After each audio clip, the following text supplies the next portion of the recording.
Hi friends, welcome to this latest episode of the Nationalist View. We have with us a very special guest today, Dr. Cchavi Vasisht. Dr. Cchavi Vasisht, thank you so much for being on the show. Thank you so much, sir. Thank you. Dr. Cchavi Vasisht is an associate fellow with Chintan Research Foundation. Chintan Research Foundation is a leading think tank based in India. And Dr. Cchavi Vasisht, as far as I know, she'll correct me if I am wrong. She has, done two books. So one is revisiting Myanmar, and the idea of this podcast came up after I started going through that book, and also because of the recent developments in Myanmar. Myanmar is also a country about which we don't talk much in this part of the world. So, but it's a very significant country, and we'll talk about elections in Myanmar, why it is important. So, Dr. Vashisht, my first question is, uh, so who are actually basically the primary domestic power players currently vying for control in Myanmar?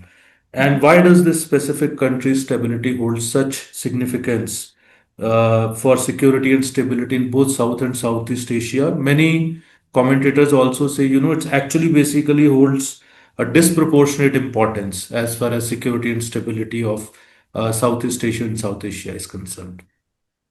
Right.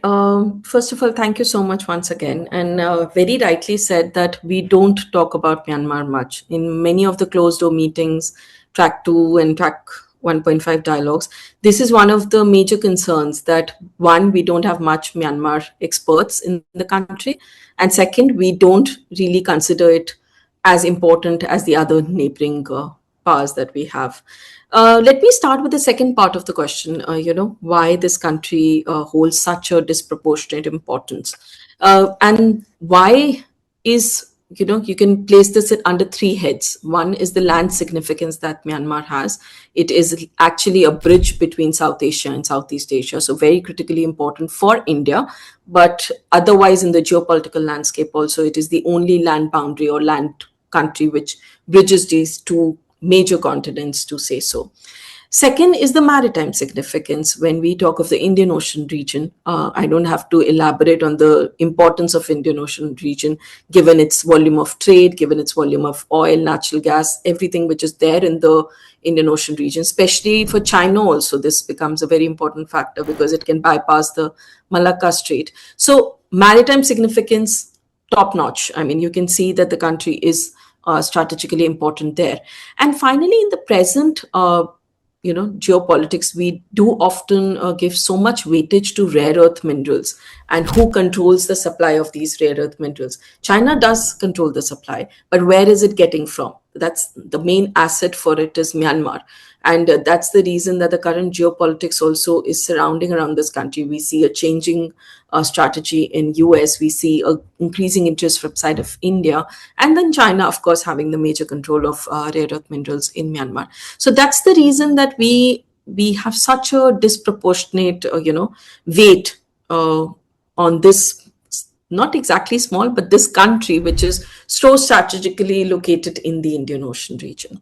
Now, let me come to the first part of the question. Who are the key dominant players? We usually look at Myanmar and we see that the main dominant player has been the military since 1950s, when the country gained its independence. And very soon, in less than 10 years, we had the first military coup and the military took over power. So one, military has been the major player or political stakeholder in Myanmar, and military has done it very strategically. It has taken control of the political resources as well as the economic resources. So challenging the military in the country becomes slightly difficult in Myanmar. And from that, there is the USDP party, that is the Union Solidarity Development Party. And that is the major winner, a victorious thing in the present elections. Again, these elections, as has been said, has been sham, has been non-inclusive. Already 40 election parties were not allowed to contest the elections.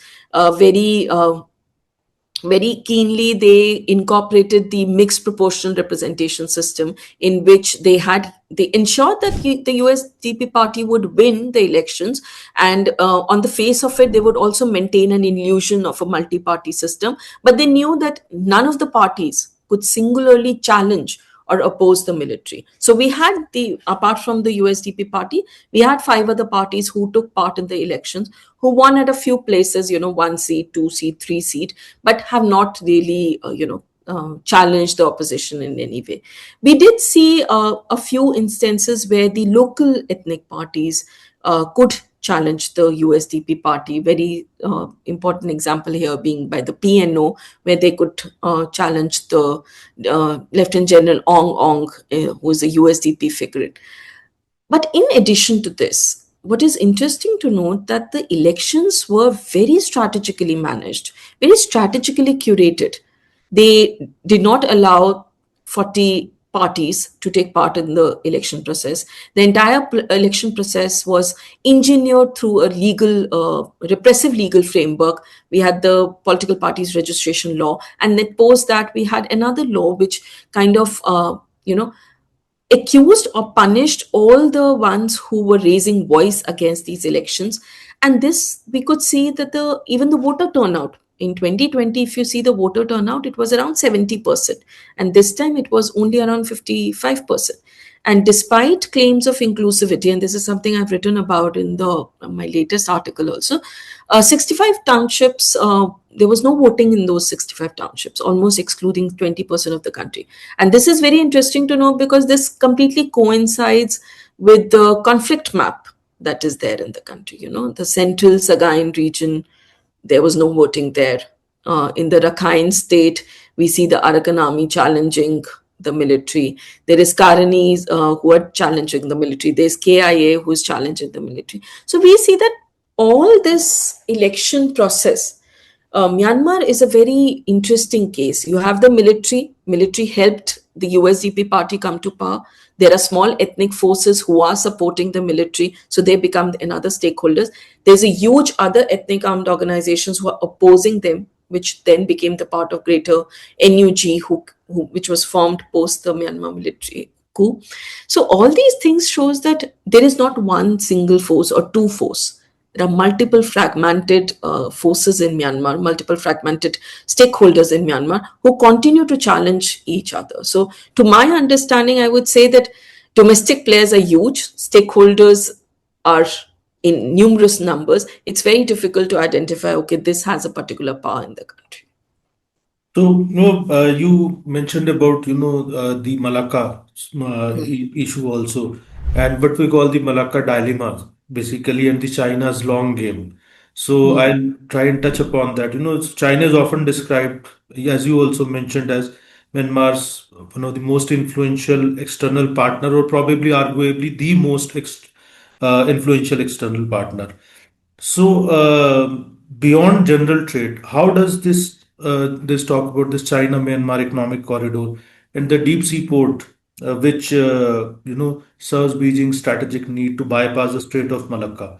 So, how has this stance in in context of these things? So, how has this China stance on 2026, as you mentioned, the sham elections? It has furthered basically China's agenda. Or if I put it in layman's language, what is China's gameplay in this theater? Very interesting. There are reports and there are news articles to suggest that experts speaking about it, that this was China curated elections that happened in Myanmar. So China has often, described Myanmar as its satellite state, and we see that it has had a dual relationship. It's a very complex relationship. There's a lot of interdependence, but this interdependence is also having a lot of trust deficit. For example, it supports the military through its BRI project, through its economic support, and also through the military, armed support. But on the other hand, you will see China also supporting the ethnic armed organizations. You will see a huge support and tie-up with the vast state. You would see a huge support and tie-up in terms of providing them access to arms and ammunition during this entire fight that they had against the military power. Even NUG during the military coup, I think in 2022 or 23, they came up with a 10-point principle program that they principles that they are not going to harm any of the Chinese investments. So you will see how, there is a, I would say, a carrot and stick policy, where it would give something to one side, then punish the other side, give something to the other side, then punish. So it's a very, interdependence and difficult choices are there when it comes to China-Myanmar relationship. Now, not just the economic clout that China has also supported Myanmar in international spaces. For example, when it came to UNSC vetoing its power, China did support Myanmar and said that, this is a domestic situation in the country and domestic problem, we don't need to intervene there. And simultaneously, what is important in the present geopolitics, as I said in the beginning, China is very aware and has been, it has a first mover advantage in Myanmar, not only in Myanmar, across the world also, that it identified the importance of rare earth minerals and occupied most of the resources. We see in Kachin almost 80% of the supplies goes to China through its border, and it has been the biggest resource for Myanmar. So we see that these supply, even in the conflict times, did not stop. So there is an increased, geopolitical competition also because of that increased interest that has come from the side of India and US, that they want to see how China is maneuvering this state for its own benefit. It is economic, it is political, it is geopolitical, geostrategic, because that's the only access that it gets to Indian Ocean. This, as I started in the beginning, it helps China to bypass the Strait of Malacca, to get direct access to oil and natural gas, to get direct access to Indian Ocean. This is the main strategy which comes in play, and that's the reason we see so many numerous projects of China's BRI being operationalized in Myanmar. So I would say that since the elections also, some say it is its own play, China's own play. China would continue to maintain relations despite the fact that whosoever would have come to power, had it been the opposition forces also, then also China would have continued to maintain its relation. So with military, yes, it has a very huge stake, and it would continue to play it. So let's talk about India now a little bit, India and Myanmar. India's Act East policy versus, the security reality. Now, Myanmar is the only country where India's neighborhood first and, Act East policies kind of intersect. So how is the New Delhi balancing its long-term investment, in the Kaladan multimodal transit transport project? Mm. Also, if we juxtapose it with the security threat of insurgent groups using this porous, almost about 1600-kilometer border on India to launch attacks in the northeast, because I've seen in the past, that there were even in fact recently during the Manipur conflict also. So there were reports of, that there were a lot of cookies who were coming from the side of the Myanmar, and they were heavily armed, and there has been smuggling of narcotics and weapons also. So how do you look at basically, India-Myanmar relationship in this context, and how New Delhi is, playing out its cards and what it should be doing? Very interesting. See, India's approach towards Myanmar, since, even if we see during the 1960s, when the first military coup happened, India took its step back. We did not engage with the military, and we lost a huge, space to China. And we saw that China made its deep inroads into Myanmar, where India could not, engage in any sort of relationship with the military or with the other ethnic armed groups. Post 1990s, this entire phase of 1960s to 1990s has been a big realization that the northeast of India is going to be hampered if we don't maintain our ties with Myanmar. So, just to prevent insurgent activities, to understand that this area comes very close to the Golden Triangle, where you see a lot of drugs being imported through the side of Myanmar, a lot of arms and ammunitions and insurgent activities. So, post 2021 military takeover, what India realized that we have to adopt a cautious approach. We have to see that our engagements with Myanmar are not hampered just by us say that we want to support democracy, and that we did in our statement said that we want to support democracy, but we were also cautious of the fact that we cannot leave the country in isolation. So we maintained a very pragmatic relationship with the military. We had economic ties. We continued our trade. We continued our port. Sitwe port actually got launched during 2023. But what we did otherwise, we also ensured that humanitarian aid reached the ethnic armed groups, especially given the eastern border. We ensured that the humanitarian aid was supplied to these groups because there was a repeated demand for it, and there was a supply as well. So this, in my understanding, was a very different approach that Indian government had taken, and a very pragmatic one. Especially when you talk of Manipur. Manipur was a very interesting case, though the conflict had internal genesis, the land acts that were there since 2014. Then there was a huge uh, uproar in the state altogether. But whatever happened in Manipur, there was a lot of external influence as well. As you said, cookies had raised their support to the people who are coming from the Myanmar. The Metis were not in support of it. A lot of land boundary issues, land control issues, land access issues, along with the arms movement, insurgent movement. So India has been very cautious of this boundary. Now, one, what India did very differently, what it had not done earlier, is having engagement on both sides, having this dual track policy that it could do. Second, to secure its borders, what was done for the first time was we announced that we would do physical fencing. Now, of course, there has been a lot of reservations in terms of having the physical boundary between India and Myanmar, given the close ethnic ties that we have, and also the difficult terrain. If you see the geography of that region, the physical fencing is not really feasible, but still we have gone ahead. Indian government has gone ahead with the fencing, and we see that they have started the process of it as well. So, what we are here suggesting in the future is that apart from the physical fencing, we should have advanced towards the smart technologies where you can have one of the, in a closed door meeting, it was suggested you can go up for biofencing. You can use drones and technology to ensure that there is no cross border movement, insurgent cross border movement, or illegal supply of goods, or illegal refugees crossing over the boundary. So these are the ways that you can, take forward on how India approaches Myanmar. But to my understanding, post the elections also, no one in the regional sphere is going to challenge the elections. We have largely accepted the election result, and even if you see the Western democratic countries who were largely in the say that no, we are not going to support. There is now a divide between the international community, being non-responsive and being pragmatic. Most of the countries have taken a pragmatic approach that now elections are done.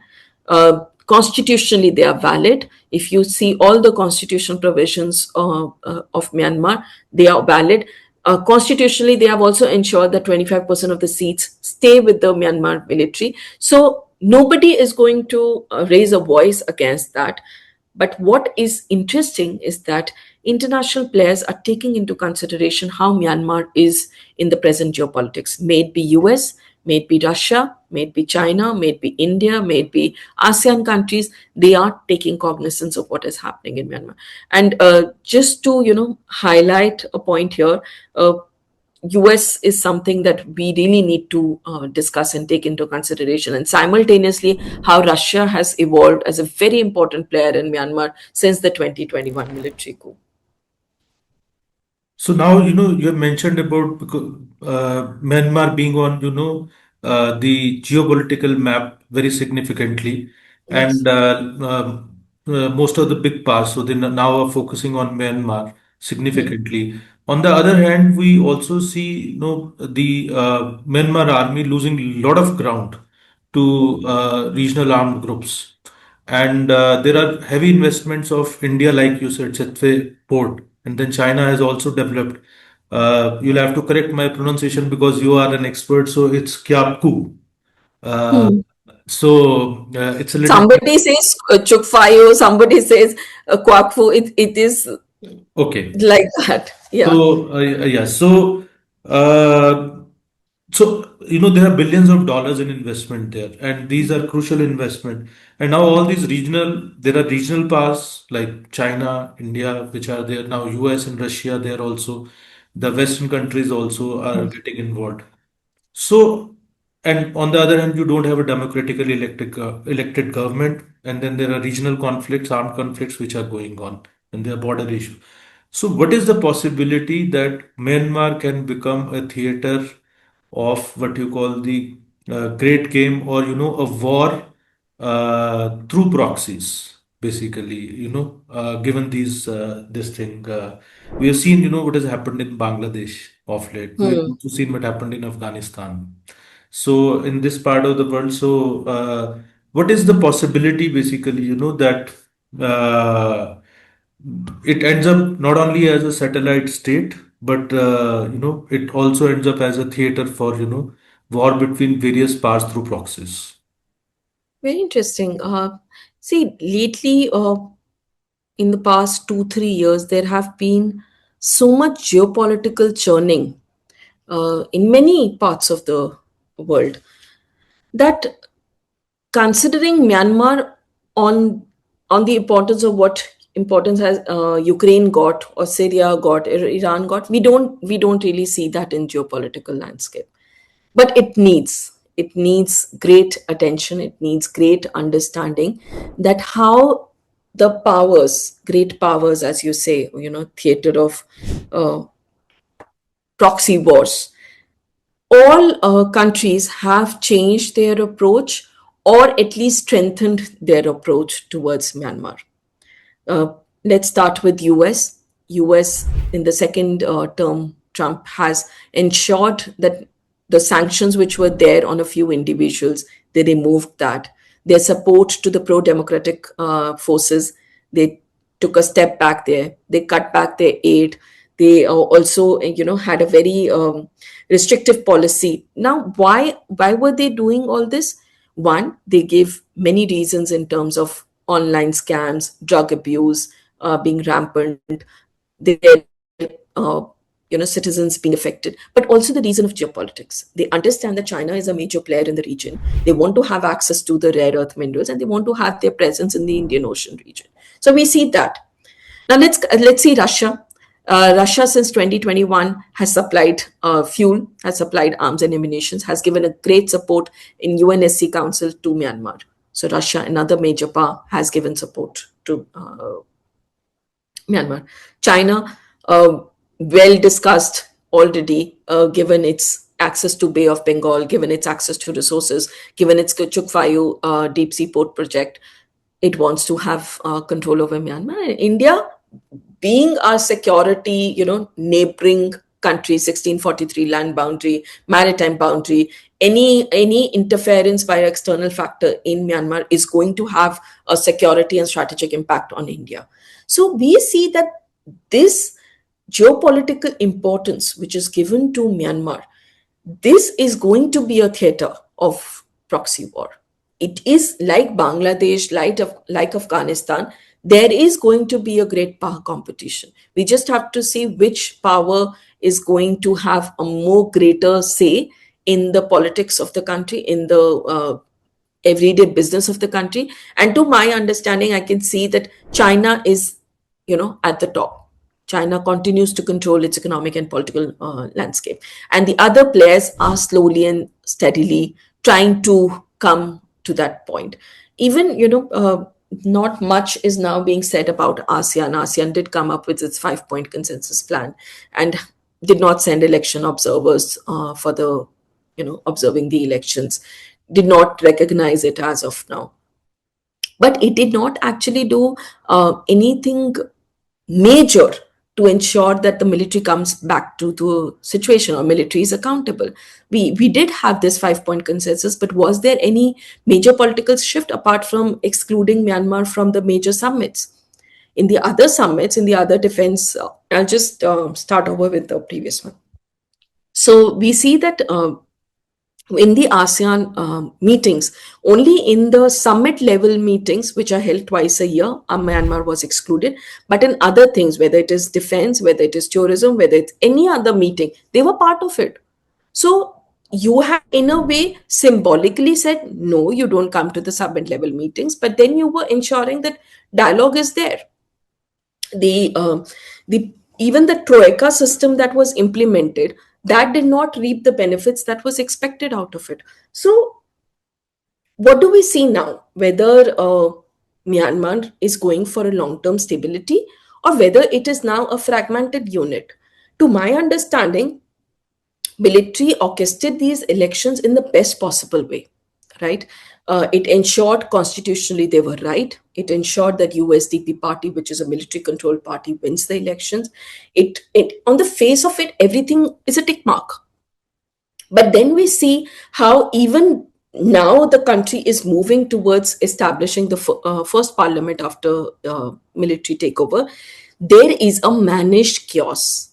The military airstrikes have increased. There has been a reaction to it during the elections itself. These are few figures that must take into cognizance. There were at least 170 civilians who were killed from the airstrikes.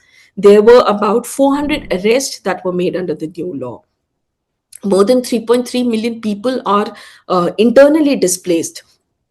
So what these figures show? These figures show that the situation in Myanmar is very fragile.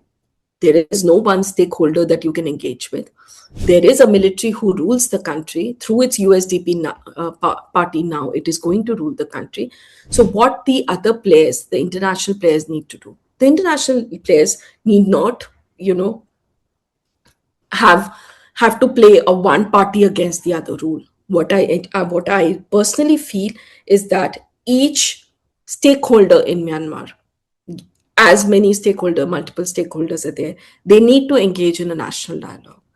Until and unless we have a national dialogue, there will always be one party against the other. That's the problem. That has been the history of Myanmar, and it will continue to be so. Thank you, Chaviji, for breaking this down. And I think it was a fantastic conversation because Myanmar, it's one of the least known subjects as we discussed in the beginning of the conversation, and a very complex one also. Yes. So people like us, who have been, we can't even get the names right of certain places. So that is how complex Myanmar is. So thank you so much for breaking it down. We hope to host you back again, and we want to keep a close watch on Myanmar because countries like Myanmar, Bangladesh, Nepal, these are constantly developing stories, and these are often off from our radar because I always say that we consume even the foreign news through the lens of the foreign news agencies. So when even India's neighborhood is not important for them, so then it doesn't remain important for us also in the public discourse. So, but we are trying to go beyond that. So thank you so much, and we will be sharing the details about Dr. Cchavi Vasisht's latest book and also about revisiting Myanmar in the description box also. And so I would suggest, because I have read the first book, Revisiting Myanmar, myself. It's a wonderful book. Anybody who is a student, researcher, journalist, and if you're planning to even visit Myanmar, you must read that book. And the second book I have basically started, and we'll do another podcast with her once I finish off that book. So, and we look forward to your next book also, Dr. Chavashish. So, thank you Thank so you. much again. Thank you. Thank you so much. It's a pleasure to be with you, and I've gone through the history of podcasts that you have done, and it's amazing work. I really like the podcast on Central Asia, and actually, I heard the entire one in the morning itself. So, Thank you. thank you so much once again, and it's a pleasure being there.